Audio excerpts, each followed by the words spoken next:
Bonjour, bienvenue dans l'Église qui, depuis mercredi dernier, est maintenant ouverte pour accueillir les visiteurs. Au nom du Père, du Fils et du Saint-Esprit.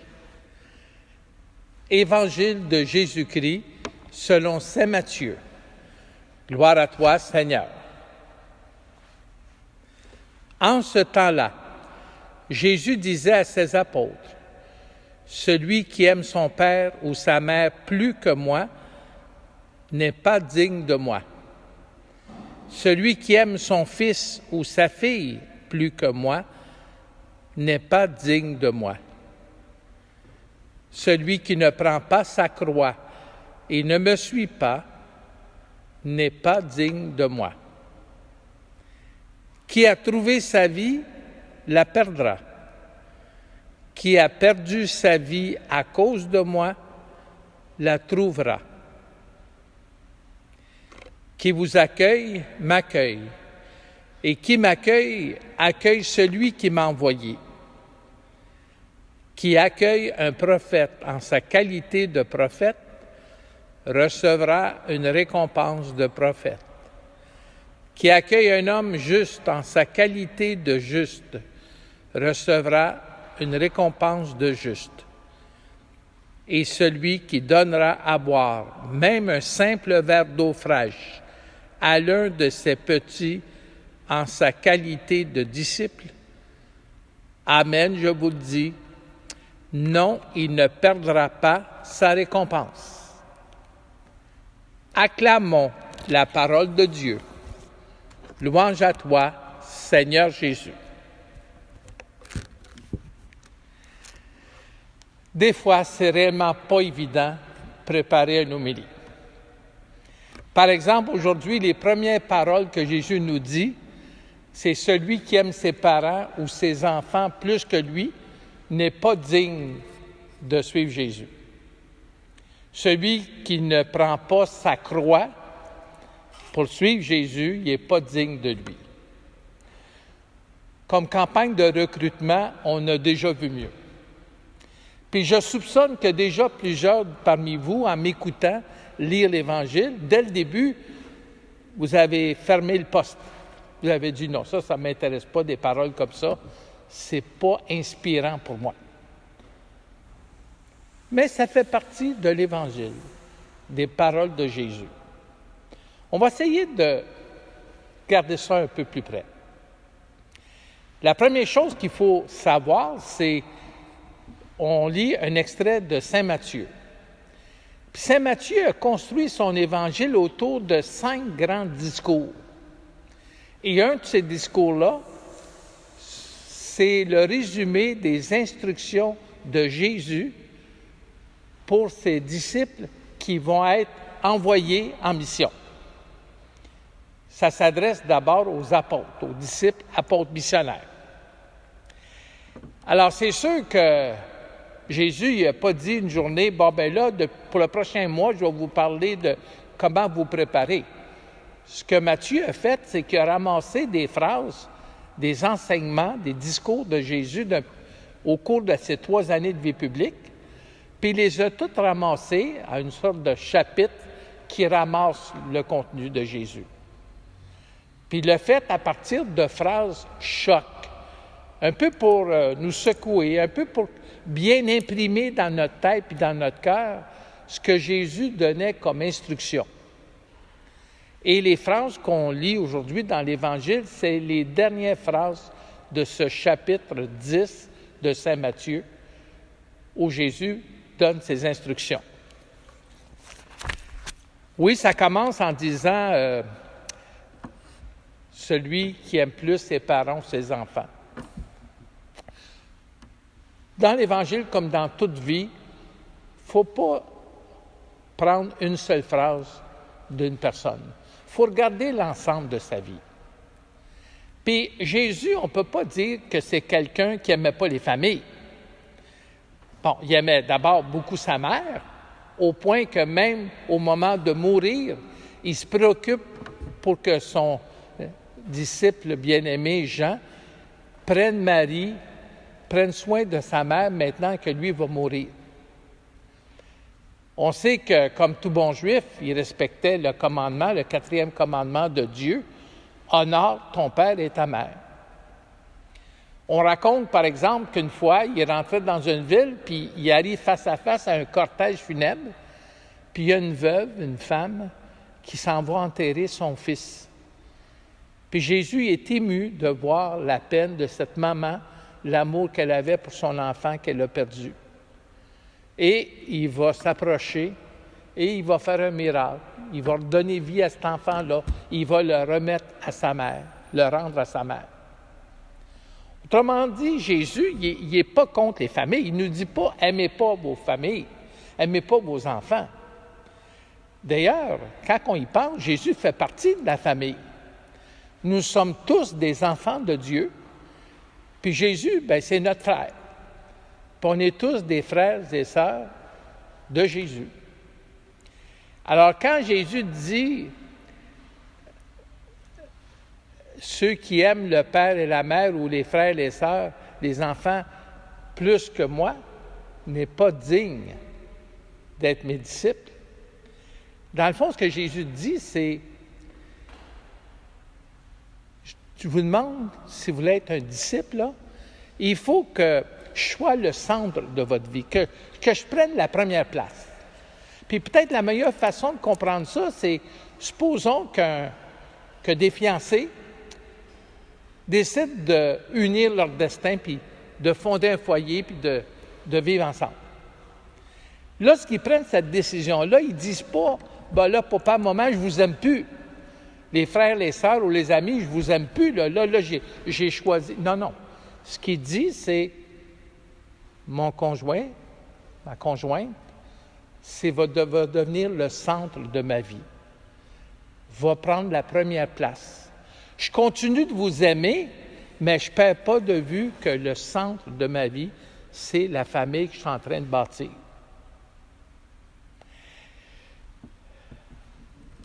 L'engagement face à quelqu'un entraîne des conséquences, des choix, parce que c'est une décision.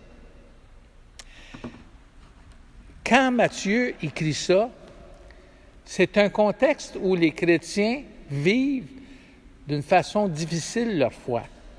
On est en temps de persécution. Et quand quelqu'un choisissait de suivre le Christ, d'être un disciple du Christ, souvent ça provoquait dans leur entourage de l'incompréhension et du rejet, même de leur famille, même de leurs frères et sœurs. Alors Jésus nous dit, ton choix va t'amener des fois à mettre Jésus premier dans ta vie, puis accepter les conséquences.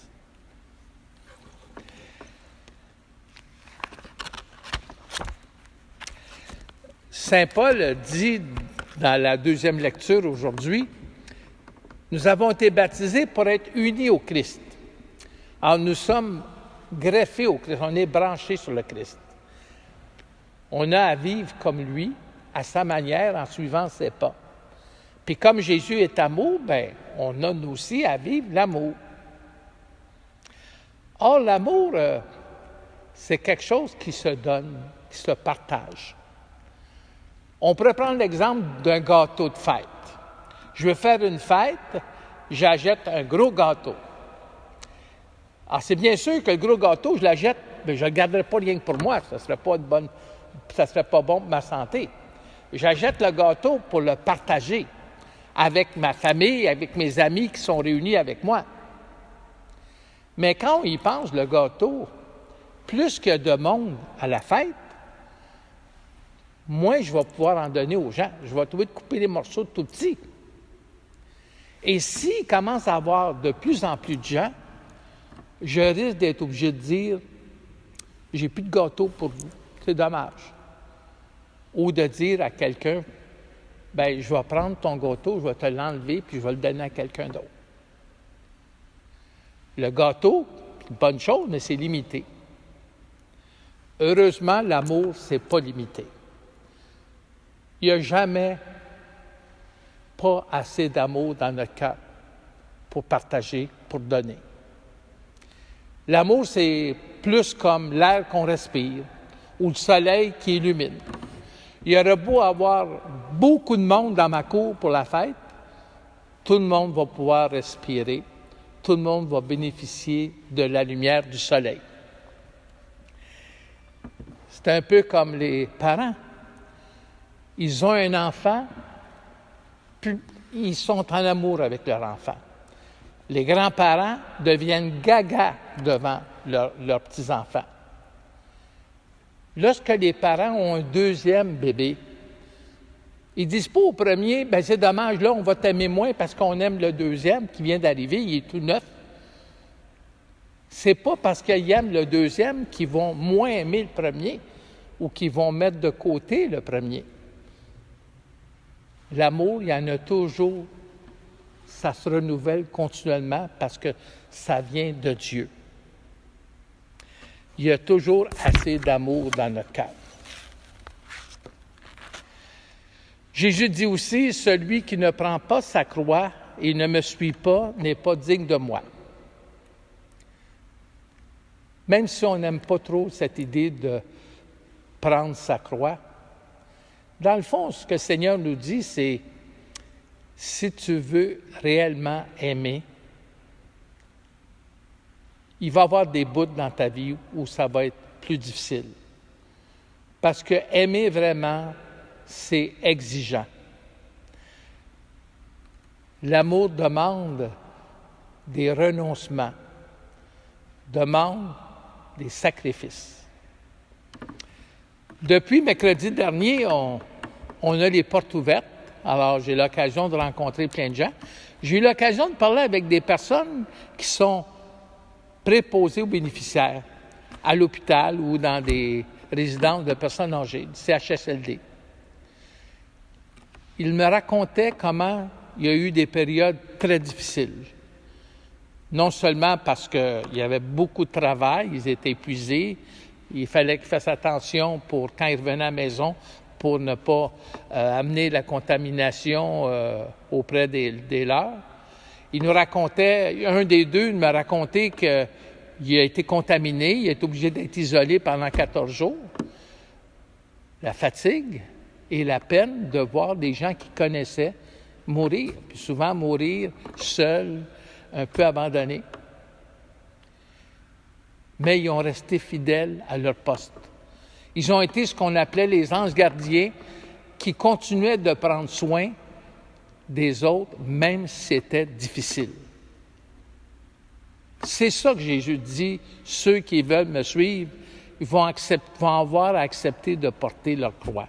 Parce que des fois, ça va être lourd, la mission, mais parce que vous aimez, vous allez avoir votre force intérieure pour le faire jusqu'au bout.